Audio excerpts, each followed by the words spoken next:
Hi, this is Gerry Anderson, and you're listening to the FSF PopCast. The show that took the term "no strings attached" a little too seriously. Look where that got us. Our show is brought to you by our charity sponsor, the Red Shirt Widows and Orphans Fund, which supports the Wizard Planet Teen Foundation that helps out sick kids when they need it most. And just imagine the comfort you'll give Red Shirt crewman number 1963.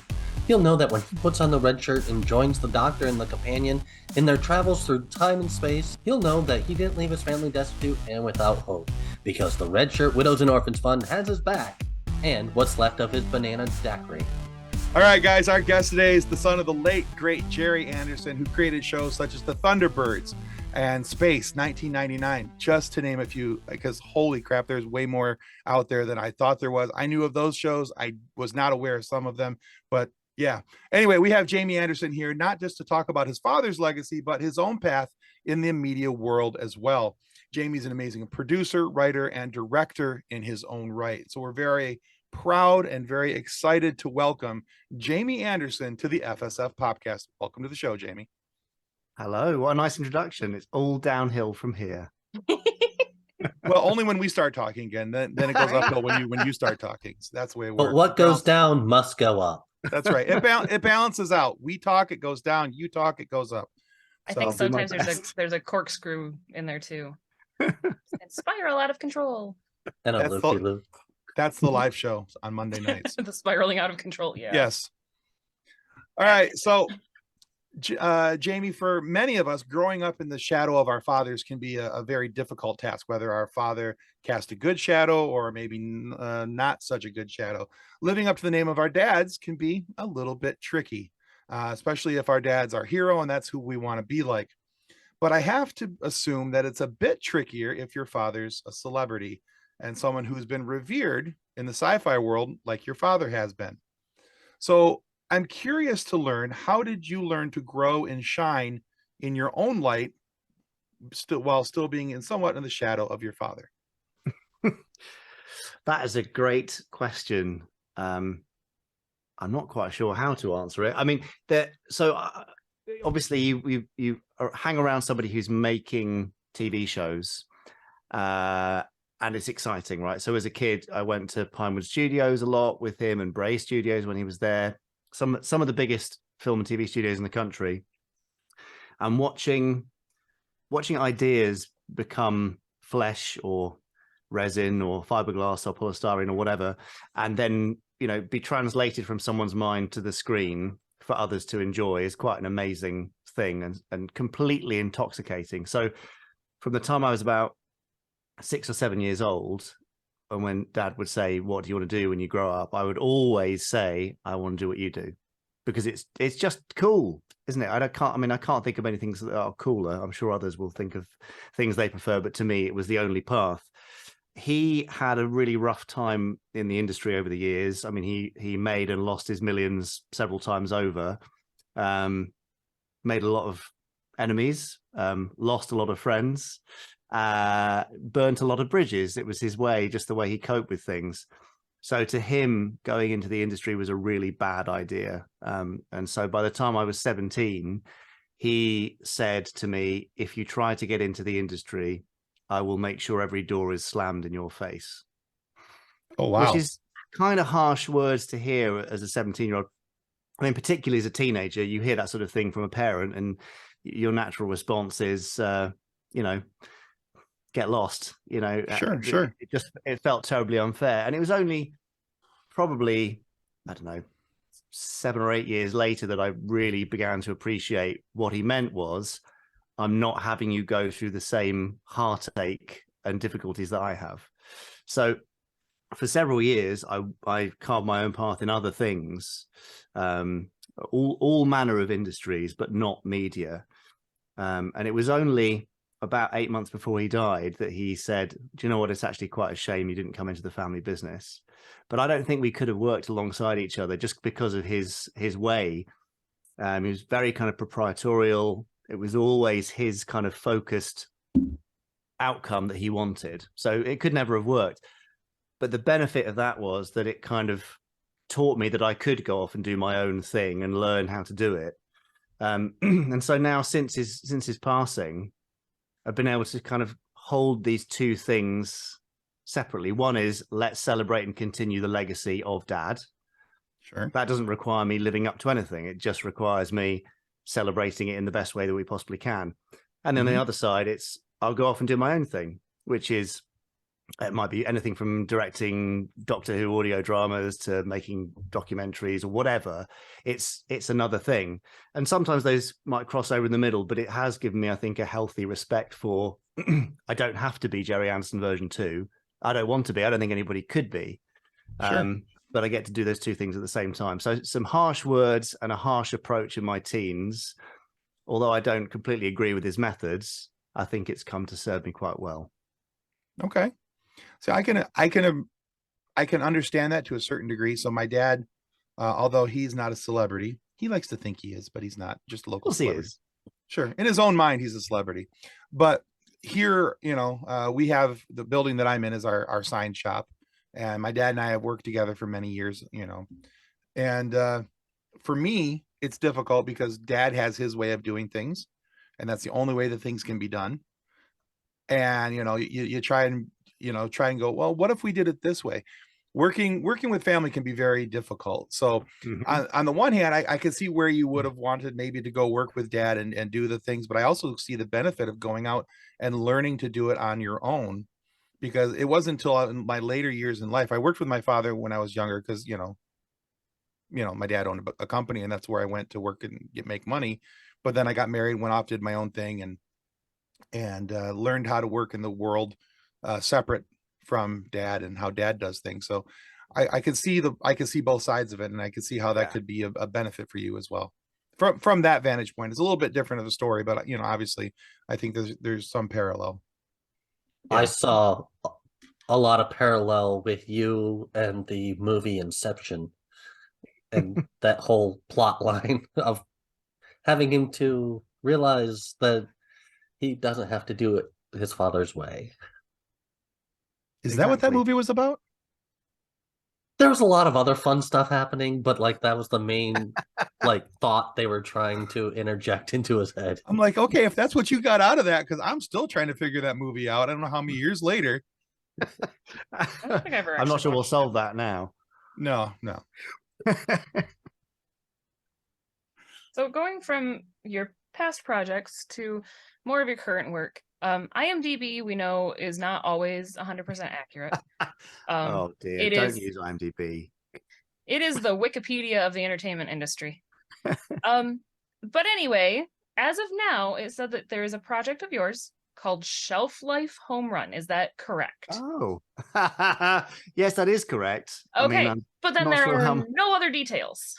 Yes, and I can't really provide you with a huge amount of other details. It's an animated 6 to 11 comedy, strangely, that we're in kind of financing and pre-production for. So that's one of many things, and that's that sits firmly in the column of new not Gerry Anderson related stuff, which is kind of nice and exciting.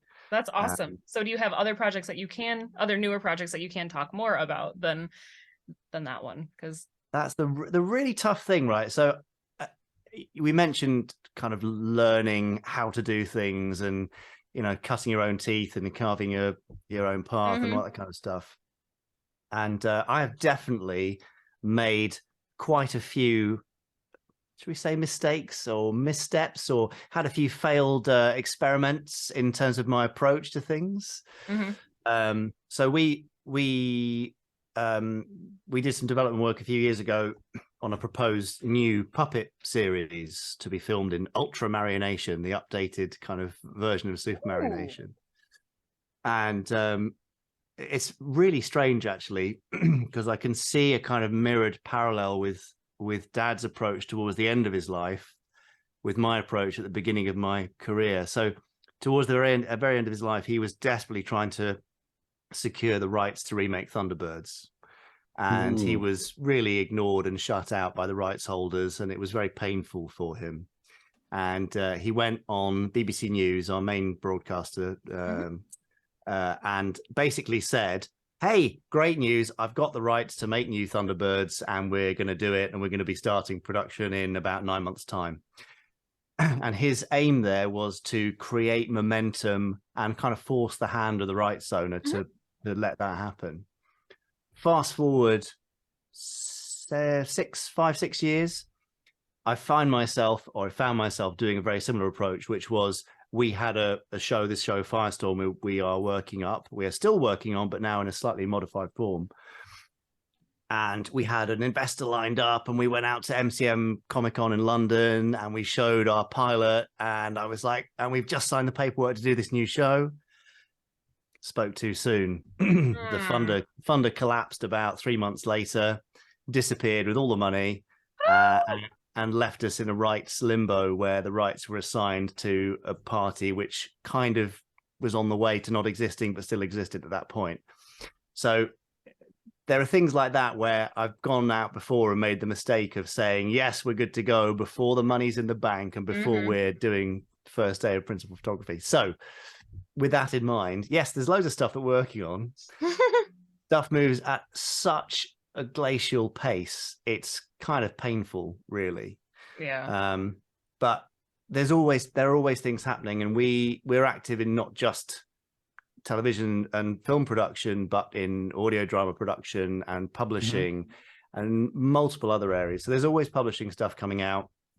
We created a new audio drama series during lockdown back in kind of July, August 2020 called First Action Bureau, which is kind of Minority Report meets Killing Eve, if you know Killing Eve. So there's lots of stuff going on. It's just very frustrating when you've got this stuff, and now I'm slightly cagey about talking about it in case something falls over, because it's hard. It's really hard getting stuff out there and pitching it, and you're going to hear 99 no's at least before you get your yes, and you've got to maintain the resilience. And then if you add on the kind of public facing, hey, this is happening, and then it doesn't, it makes it even harder. So there you go. That's my roundabout way of saying I can't tell you a huge amount. Sorry. That's all right. That's okay. And completely understood. I think if we had gone through some of the things you've gone through trying to get stuff off the ground, I think we'd be a little cagey about it too. Yeah, it definitely makes you wary. And in fact, there was a Twitter thread that somebody shared with me the other day from an LA-based writer producer, and she wrote a really interesting thread about how she was currently rewriting a pitch for a project, and she was on the 27th iteration of that pitch document. Ooh. Wow. And that is the reality of trying to get a show made in the current climate. 20 years ago, you might only have to do 5 pitches. But now you're into rounds and rounds of notes and changes, and it's not a glacial pace, it's subglacial. It's incredibly slow and a tough thing, and you have to learn to love that slow creative process and take your little wins when something is working better than it did before. Wow. So we all have a little something that is close to our hearts. What was a project that you worked on that is close to your heart but didn't get as much love as you hoped it got? Ooh, okay. I've got a nice answer for that, Nick, but it might not ring bells for you, but then makes my answer even more right, I guess. So Dad made a show in the early 1980s, and that was his return to work, really, after the collapse of his marriage to Sylvia and the collapse of his relationship with Lou Grade, who was his funder. And he finally got back on the horse, as they say.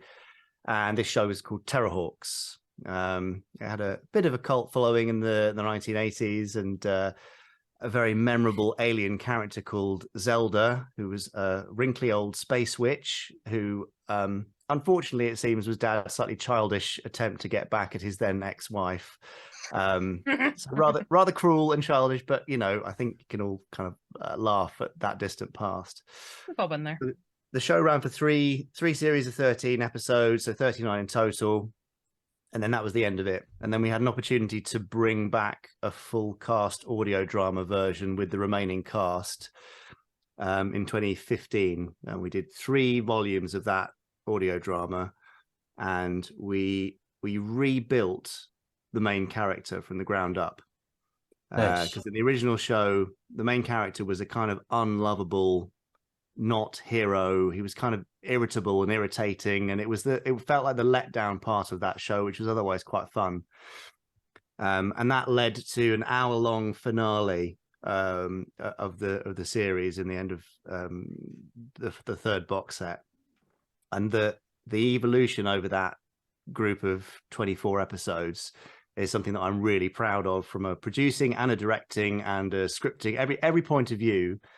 It's something that really came together, and it was a lovely thing, very special for the cast to come back together. We managed to give Denise Breyer, who was the voice on that, she played the bag lady, the rubbish tip lady in Labyrinth. Yeah. Okay. She played Belina the chicken in Return to Oz. She'd done hundreds of voices over the years, and she was in her 90s by the time we finished the series, and returning to form and just being absolutely brilliant. And it was a lovely experience. And I'm always so gratified when I get a tweet or an email from somebody who's experienced this audio drama, which is only going to be a few thousand people probably who will have heard it. But yeah, I would love more people to give that a go and absorb it and enjoy it for what it is. Where can people find that audio drama? From Big Finish, who do all the Doctor Who audio dramas, bigfinish.com. And yeah, there's three full series and some freebies on there if somebody wants to try it. But Terrorhawks was a kind of slightly tongue-in-cheek sci-fi, slightly dark comedy in some ways, and it really found its feet later on. But if people are expecting it to be Thunderbirds, it ain't. It's probably closer on the spectrum to Team America than Thunderbirds. Oh, okay. I definitely know Closer. Team America I'm not saying like it for a minute, but it's closer on that spectrum. No, okay. That at least gives me a little bit of perspective. I understand the Team America reference. Yeah. Very much. Okay, cool. All right. So as we mentioned before, and you mentioned that you've done a lot of work with Big Finish Productions for Doctor Who type stuff, and you're a producer, a director, a writer in your own rights. But you've become known for your work with Big Finish Productions and with Doctor Who. So my question for you is, and this is to beat Kathleen to the punch because she's our resident Whovian. Are you a Whovian? And if so, what draws you to work in the universe where time is best seen as timey-wimey and wibbly-wobbly? I am a Whovian. It's out of shot from my camera, but I have a third scale TARDIS in my office, which was very kindly gifted to me by Nick Briggs, voice of the Daleks, who I am very lucky to count as a very good friend. And you won't be able to see it because of the resolution on the camera, but I've got about 20 odd Daleks up there, a dematerialization circuit, bunch of TARDISes on the next shelf down. So yes, I think that's fair to say. I am a Whovian, and I got into it watching a VHS tape of Day of the Daleks in 1989. I just missed the actual broadcast version.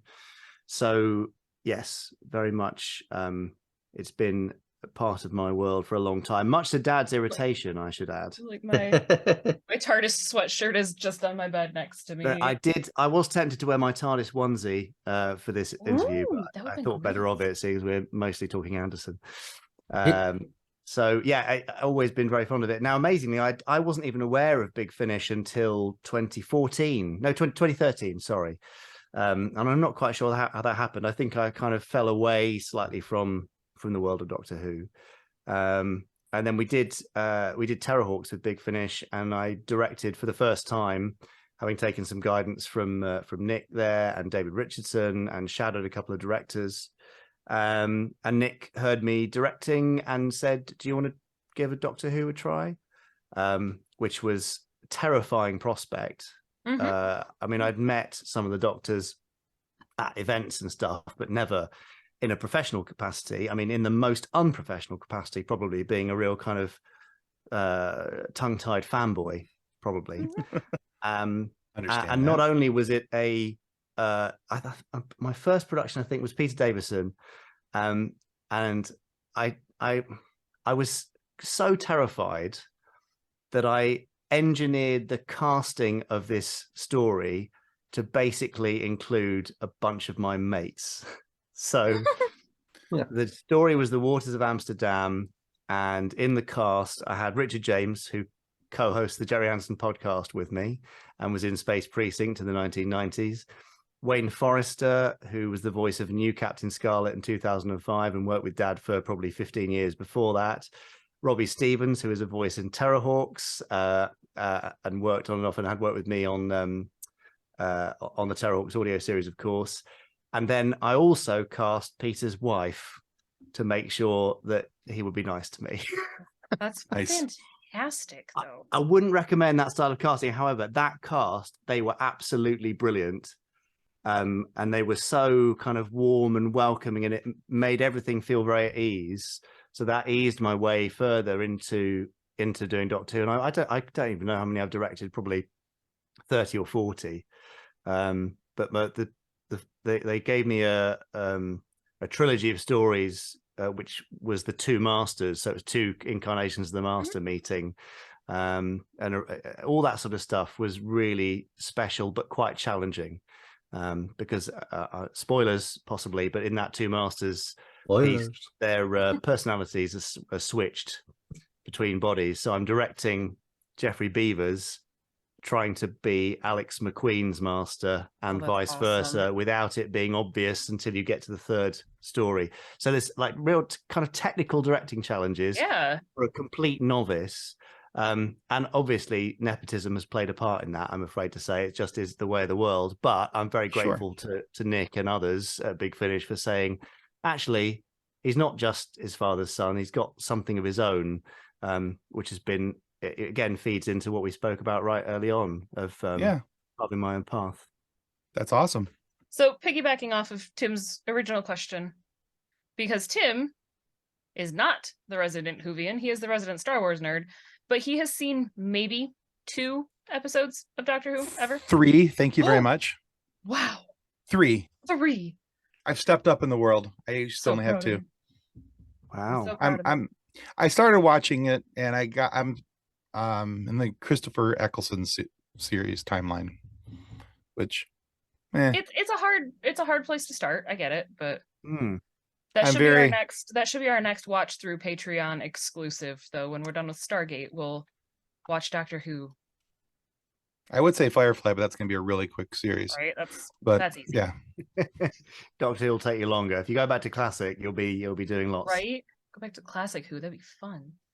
So if you were to suggest an episode for someone who has never watched the show, for them to begin, where would you make them start? Where should I go watch? There you go.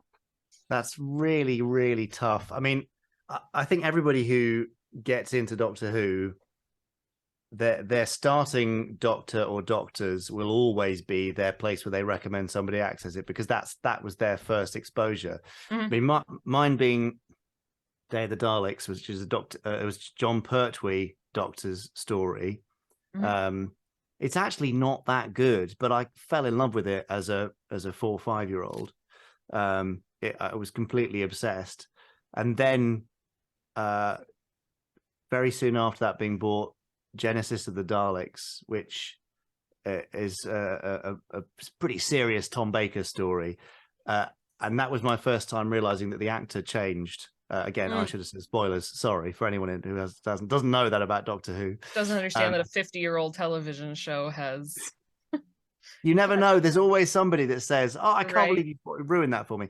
So I would actually say Genesis of the Daleks, because it says so much about the Doctor's character. It places him as a friend, a hero, a philosopher, someone who doesn't just go, well, this is a black and white situation of good and evil. There's more to it than this. Right. It's a really interesting piece. It does maybe slightly rely on knowing a bit about the Doctor's history, but all of them do, because the show evolves so much over time. So yeah, go and watch Genesis of the Daleks and learn about how the Doctor's biggest adversary came about and how he's sent there to maybe try and stop them. Okay. That is a good place to start. And now, a word from our show sponsor, Level Up Sabers.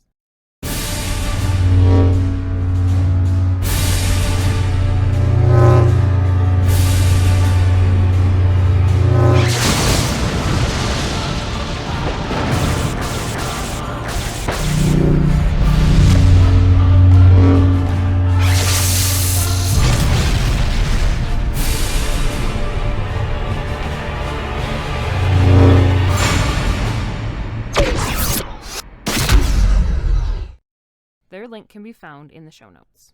Welcome back to the FSF PopCast. So, Jamie, when you aren't busy, what do you like to do in your free time?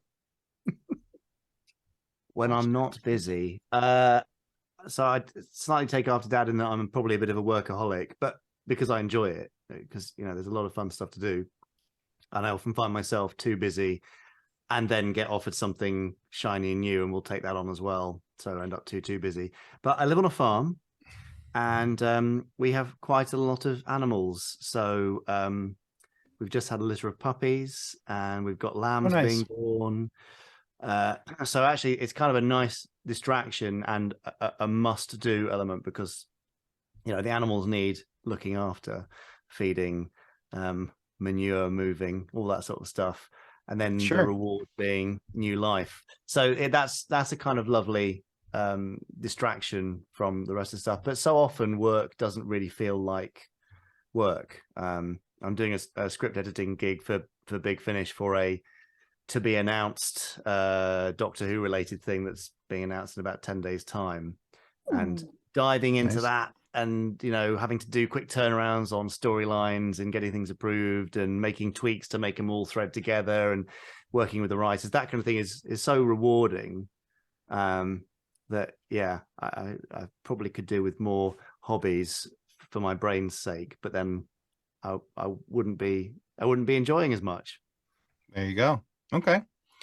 All right. So let's shift gears here and let's talk about the works of your father, Gerry Anderson, which is a much longer and much more impressive list than I ever really gave it credit for.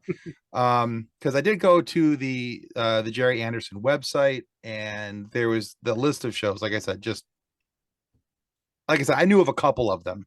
I was not aware of how much your dad had actually done, and all the fingers that in all the pies and all the things that he had done over the years and what he had been part of, and then the fact that he was even working on some ideas up until late in his life that remained unfinished at his passing. So can you talk to us about some of those ideas that the company and you are bringing to life at this point? Sure. So since I've already mentioned Thunderbirds and his desire to reboot it, when that was kind of finally taken away from him, he decided that he could maybe work on his own idea for an international rescue story, not featuring International Rescue, the name of the organization in Thunderbirds. And so he began writing this story called Gemini Force One, which was kind of like a contemporized Thunderbirds prequel, but in a non-copyright infringing way. Sadly, he wasn't able to finish that in his lifetime, and that was one of the first things that we brought back. We continued and completed. So we ran a Kickstarter in 2014, and Gemini Force One was published across 3 novels in 2014 and 2015, and are still available. So that was the kind of the first flag, I guess. Beyond that, there are things that we refer to as the lost worlds of Gerry Anderson. So alongside the 800 episodes and 4 features that were actually produced, he was constantly writing new ideas and coming up with stuff. In the late 1970s, I think in the wake of Space 1999 doing pretty well, but not as well as they'd hoped, and certainly not in the second year of its production.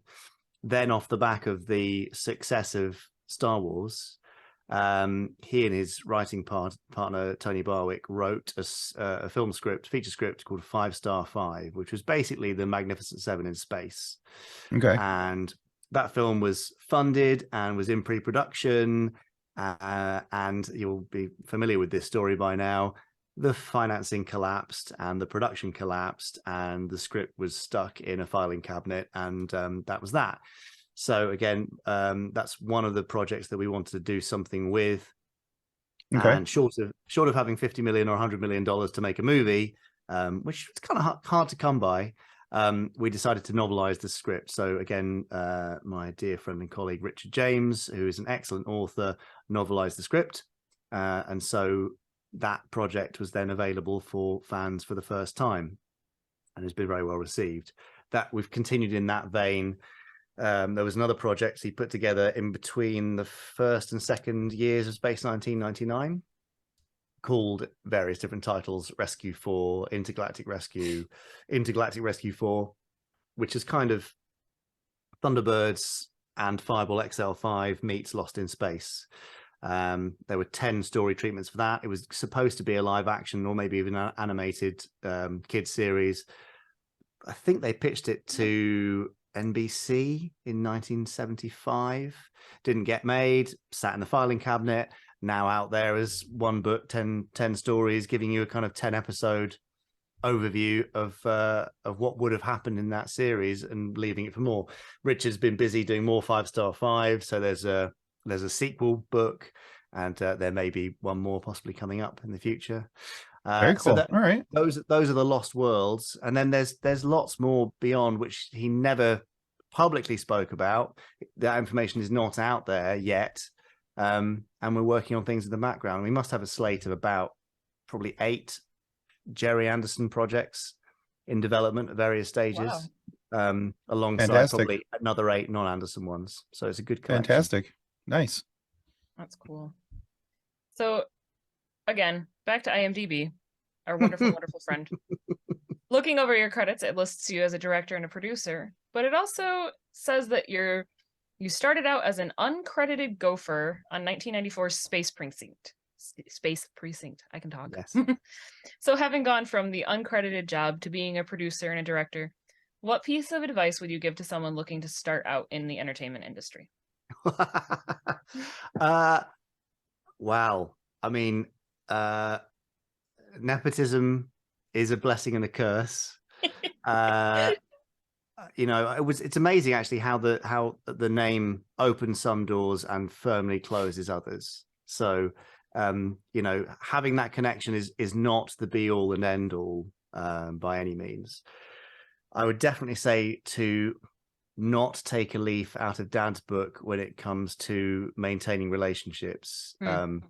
I came in thinking the industry is a pure creative meritocracy, and a good idea will always float to the surface and will succeed and will get made.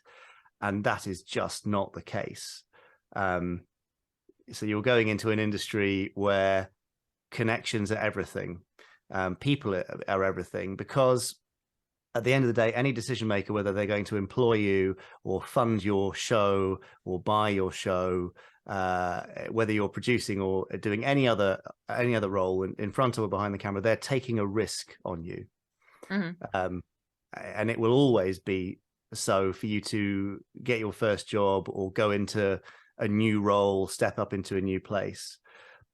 And to ease that path, if they know you are a decent human being and you aren't difficult to work with, that will always work in your favor.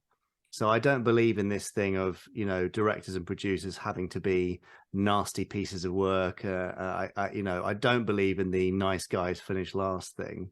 Right. I think whatever you're doing is do your utmost to make things work, to make things easier for the people around you, above you, below you, however you see it. And actually that will be your greatest ally, your greatest tool in getting anywhere.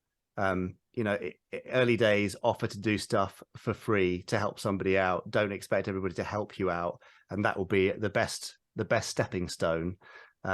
And then just spend the rest of your time being nice. And what is it Will Wheaton says? Don't be a dick.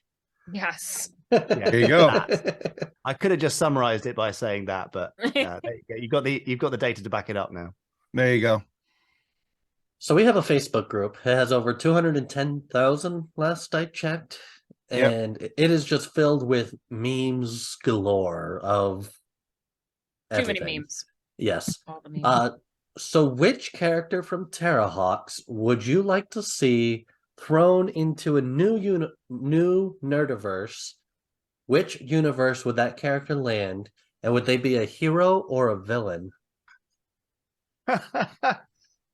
Ooh, that's very tricky. Because you want it to be an interesting character, I do want to say an interesting villain, really. I'd kind of like to see how the Doctor would deal with the situation that the Alphans find themselves in Space 1999, but particularly how the Doctor would deal with Simmons, Commissioner Simmons, who is such a kind of antagonistic lead against Koenig in the early days and meets a sticky end.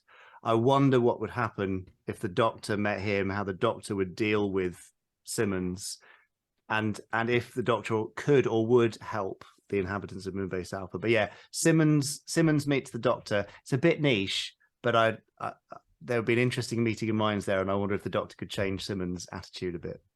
Interesting. All right, very cool. Like it.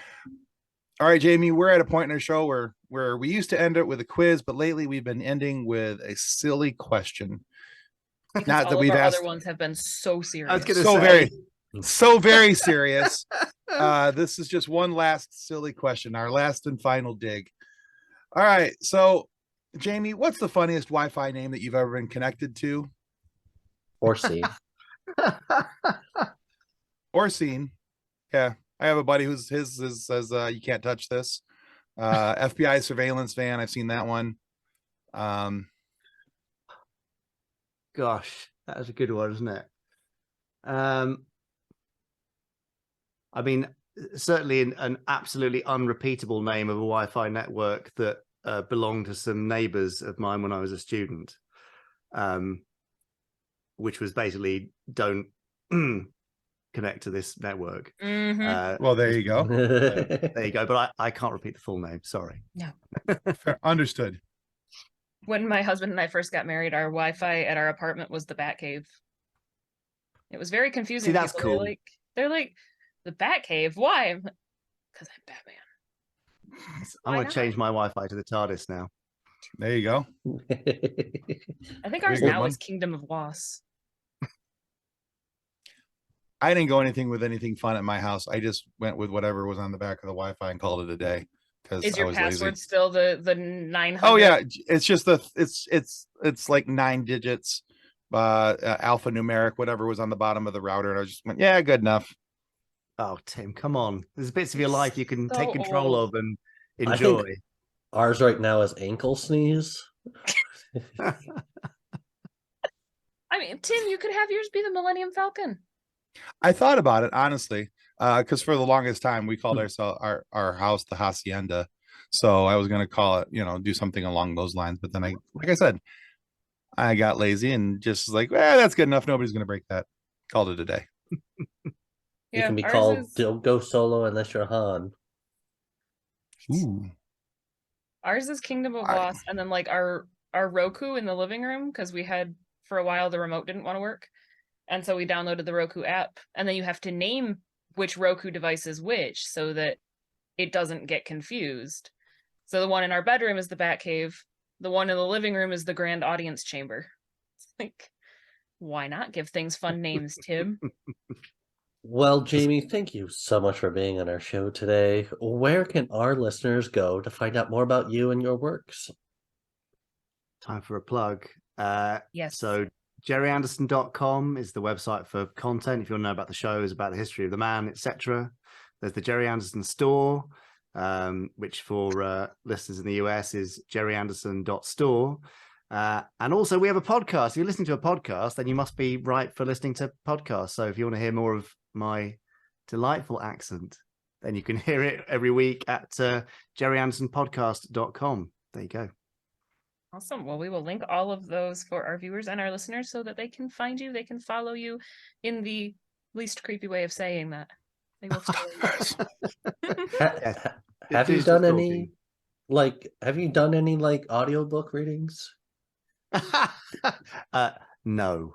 Oh, okay. I have not, because I think one of the great skills of being a good director or producer is knowing that you are not good at some things and others are much better. So there are some brilliant voice actors we work with who do all of our audiobooks, and they're amazing. There you go. Fair enough. All right, guys, we're going to take this opportunity to remind you that subscribing is the single most important thing that you can do to ensure that we get more amazing guests like Jamie Anderson here today and funny moments so you'll be able to listen to. So please subscribe. It helps us more than we can tell you. I want to remind you, too, to please go follow Jamie and check out the rest of his works as well.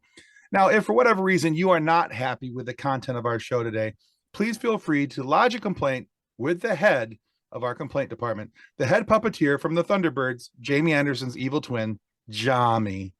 Jami will need many copies of your complaint because he's more concerned about paparazzi photos than paperwork.